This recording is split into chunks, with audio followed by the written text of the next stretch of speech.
Assalamualaikum warahmatullahi wabarakatuh. Alhamdulillah, dalam kesempatan yang mulia ini kita masih bisa berjumpa dengan para sahabat Lentera Tasbih Channel. Salawat dan salam selalu dan tetap tercurahkan kepada junjungan kita Nabi besar Muhammad sallallahu alaihi wasallam.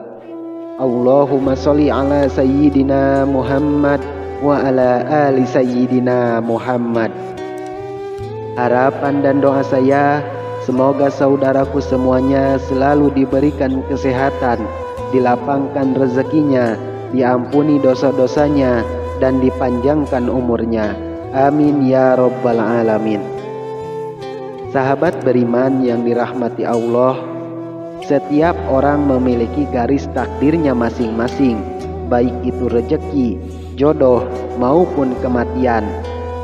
Memang tak bisa dipungkiri bahwa semua itu sudah diatur oleh Yang Maha Kuasa, Allah Subhanahu wa Ta'ala. Mungkin kita pernah melihat bahwasanya meski sebagian besar orang melakukan kerja keras agar mendapatkan rezeki atau kekayaan yang berlimpah, namun pada kenyataannya masih banyak yang belum mampu mendapatkan layaknya yang diinginkan. Sementara di sisi lain ada beberapa golongan yang justru dikejar rezeki dari manapun asalnya, atau kita menyebutnya sebagai orang yang dijamin rezekinya oleh Allah Subhanahu wa Ta'ala. Sebagaimana yang dijelaskan dalam Quran surah At-Tolak ayat 3, Allah Subhanahu wa Ta'ala telah berfirman, dan memberinya rezeki dari arah yang tidak disangka-sangkanya, dan barang siapa yang bertawakal kepada Allah, niscaya Allah akan mencukupkan keperluannya. Sesungguhnya Allah melaksanakan urusan yang dikehendakinya. Sesungguhnya Allah telah mengadakan ketentuan bagi tiap-tiap sesuatu. Dari ayat tersebut sudah dijelaskan bahwa siapa yang bertawakal kepada Allah, niscaya Allah akan memberi jalan keluar dan rezeki dari segala arah yang tidak pernah kita sangka-sangka datangnya. Lalu siapa dan apa cirinya orang yang selalu dikejar-kejar rezeki tersebut? Yang pertama adalah orang yang suka bersedekah. Seperti yang kita tahu, bersedekah merupakan hal yang sangat terpuji, karena dengan memberikan sedikit harta dari penghasilan kita secara tidak langsung telah membantu banyak orang, dan doa orang yang teraniaya sangatlah mustajab di hadapan Allah Subhanahu wa Ta'ala.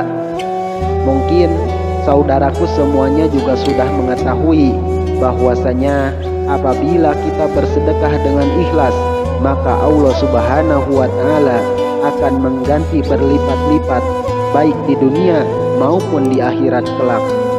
Hal ini sudah dijelaskan dalam Quran surah Al-Baqarah ayat 261. Perumpamaan nafkah yang dikeluarkan oleh orang-orang yang menafkahkan hartanya di jalan Allah adalah serupa dengan sebutir benih yang menumbuhkan 7 bulir pada tiap-tiap bulir 100 biji. Allah melipat gandakan ganjaran bagi siapa yang Dia kehendaki, dan Allah Maha luas karunia-Nya lagi Maha mengetahui. Sahabat beriman yang dirahmati Allah, bolehkah kita bersedekah dan berharap Allah Subhanahu wa Ta'ala mengganti sedekah yang kita keluarkan dengan kekayaan di dunia? Tentunya itu boleh-boleh saja, selama kita mengharapnya hanya kepada Allah Subhanahu wa Ta'ala dan bukan mengharap supaya ada seseorang yang memberikan kita kekayaan setelah kita bersedekah. Ini yang tidak dianjurkan, karena kita sudah berharap kepada sesama makhluk ciptaan Allah Subhanahu wa Ta'ala, sedangkan Allah Subhanahu wa Ta'ala sudah memerintahkan untuk tidak menggantungkan diri kepada sesama makhluknya, yang menandakan kita telah menyekutukan Allah dengan sesuatu. Lalu yang kedua, orang yang gemar bersyukur. Sudah tidak dipungkiri lagi bahwasanya apabila kita selalu bersyukur setiap saat, baik ketika mendapatkan rezeki yang berupa harta, benda, kesehatan, atau bahkan dalam kondisi diuji dengan sakit pun kita bersyukur. Insya Allah Subhanahu wa ta'ala akan menambah nikmat kita, dan dengan kuasanya akan mengangkat penyakit dalam diri kita. Dalam Quran surah Ibrahim ayat 7, Allah Subhanahu wa ta'ala sudah berfirman, dan ingatlah juga tak kalah Tuhanmu memaklumkan, sesungguhnya jika kamu bersyukur pasti kami akan menambah nikmat kepadamu, dan jika kamu mengingkari nikmatku maka sesungguhnya azabku sangat pedih. Dari ayat tersebut sudah jelas dikatakan bahwa barang siapa yang sering mensyukuri nikmat yang diberikan Allah Subhanahu wa ta'ala, maka Allah akan menambah nikmat untuk kita. Akan tetapi jika kita mengingkari nikmat yang diberikan Allah Subhanahu wa ta'ala, maka Allah akan mengazab orang tersebut dengan azab yang sangat pedih. Untuk itu, teruslah bersyukur dalam segala kondisi dan lakukan setiap hari. Insya Allah nikmat kita akan terus ditambah oleh Allah Subhanahu wa ta'ala. Amin ya rabbal alamin.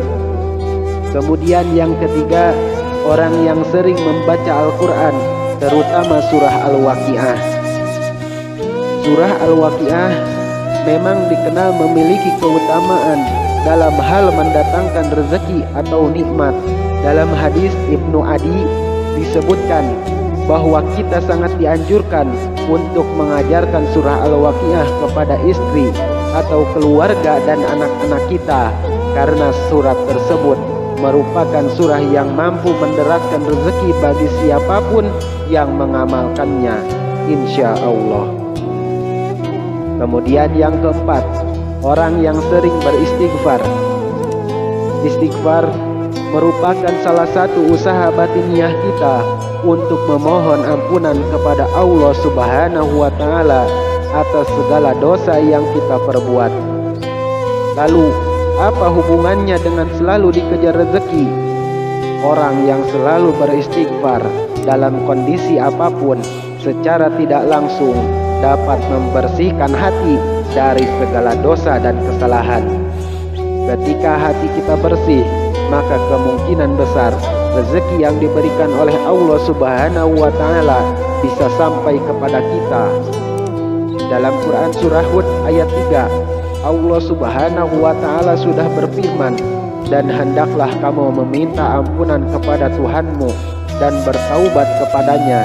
Jika kamu mengerjakan yang demikian, niscaya Dia akan memberi kenikmatan yang baik terus-menerus kepadamu sampai kepada waktu yang telah ditentukan, dan Dia akan memberikan kepada tiap-tiap orang yang mempunyai keutamaan atau balasan keutamaannya.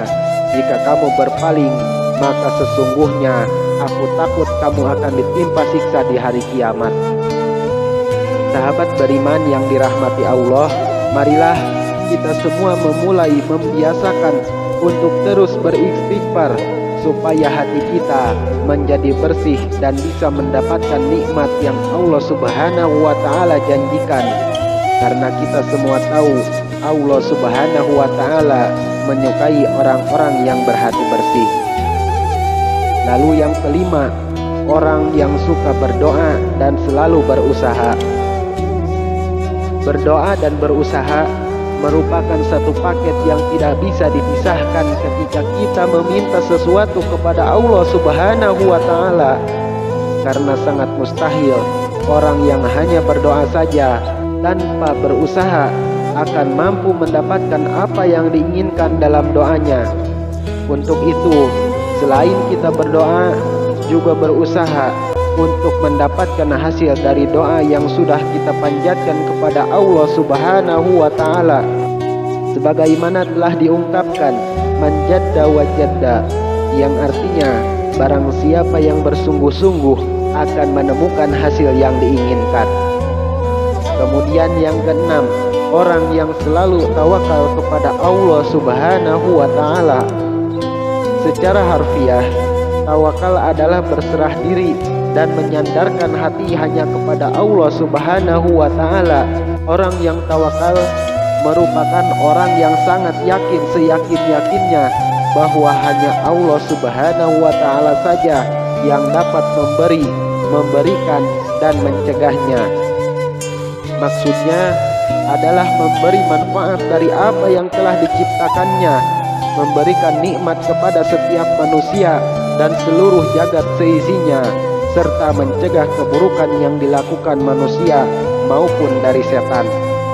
Dari Umar bin Khattab radhiyallahu anhu, Rasulullah Shallallahu alaihi wasallam pernah bersabda, seandainya kalian sungguh-sungguh bertawakal kepada Allah, sungguh Allah akan memberi kalian rezeki sebagaimana Allah memberi rezeki kepada seekor burung yang pergi dalam keadaan lapar dan kembali dalam keadaan kenyang.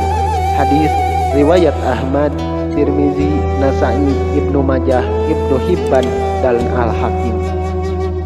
Dari hadis tersebut sudah jelas dikatakan bahwa seekor burung saja Allah Subhanahu wa Ta'ala sudah menjamin rezekinya, apalagi kita sebagai manusia yang mampu bertawakal hanya kepada Allah Subhanahu wa Ta'ala. Insya Allah rezeki tidak akan pernah putus diberikan oleh Allah Subhanahu wa Ta'ala kepada kita. Wallahu a'lamu bishawab. Wassalamualaikum warahmatullahi wabarakatuh.